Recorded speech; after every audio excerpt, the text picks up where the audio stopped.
But you know, after this national battle's over, there's so many battles that we need to fight here at the state level. Because I know something we've learned in Virginia. We've been fortunate to be ranked the most business-friendly state in America the last 3 years by Forbes magazine. And what we've learned is that there are 3 great cancers to entrepreneurship and free enterprise, and it's excessive taxation, regulation, and litigation. That's what stymies the interests of free people making their choices about how to pursue the American dream, because we know government doesn't create wealth, it doesn't create dreams. Only free people and the private sector do that.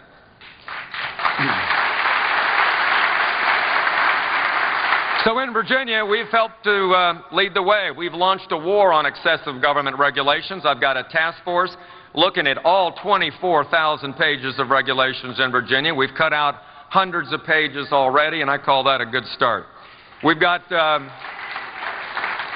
about a $3 billion budget deficit. In the last year, I decided to cut my budget 14% to make sure that we're doing our part to cut down on spending in Virginia. But now it's time, I think, for government to take the lessons of the private sector to run more like a business. It's time for government to make those tough decisions.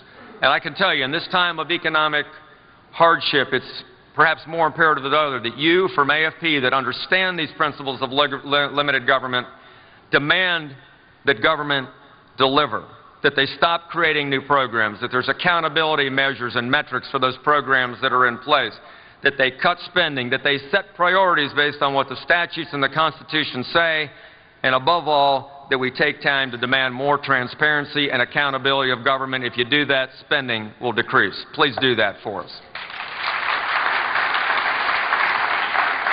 And I'd like to tell you that the recipe for success in America is not that hard. Our founders, many of whom were great Virginians, put that in paper over 200 years ago.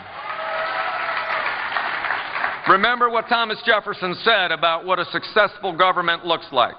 He said, a wise and frugal government, which shall leave men free to regulate their own pursuits of industry and improvement, and shall not take from the mouth of labor the bread it has earned.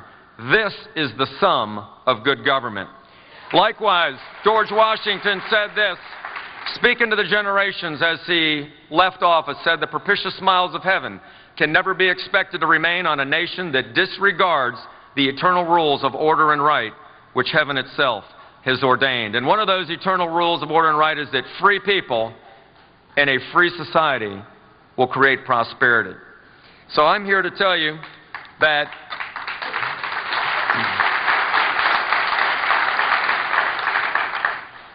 the Gipper also had it right. Remember what he said about government spending? That government spending is like a baby's alimentary canal. It's got insatiable appetite at one end and no responsibility at the other. If you're not laughing, turn to your neighbor and ask him about that, and they can tell you. But let me just close by saying here's the formula. It's pretty simple. The founders laid it out. They wrote the Owner's Manual for America. They knew what they were doing. And here's what they said about how to keep government limited. 1, read Article 1, Section 8. It enumerates the limited powers of the federal government. If you do that and don't do everything else, you'll keep spending in check.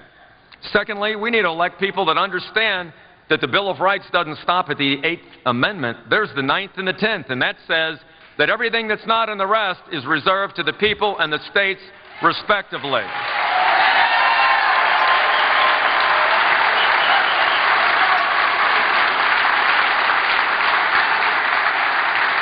Talk about it. Elect people who understand that. We'll have a rebirth of federalism because the founders understood that the states were the laboratory of democracy where the good things happen because it's government closest to the people. And finally, we need people in government and judges in particular that understand that the Constitution is what the founders said that it is. It's not, as some would say, a living, breathing, changing document because remember what Walter Williams has said recently. How would you like to play poker with me if the rules of the game were living and breathing? And I interpret what they mean. So, my friends, let me just close by saying to you that you are now the foot soldiers on the ground that determine whether we win or lose the battle for freedom and prosperity. You're the one that will go out there and tell the truth about what's made America great. I can tell you you're not going to get it in MSNBC and the New York Times, so we're counting on you. So that's your job. Stand for the principles of limited government, of individual responsibility, of personal accountability, of lower taxes and property rights, because this is the AFP way, this is the American way. Let's go out and fight and win. Thank you very much.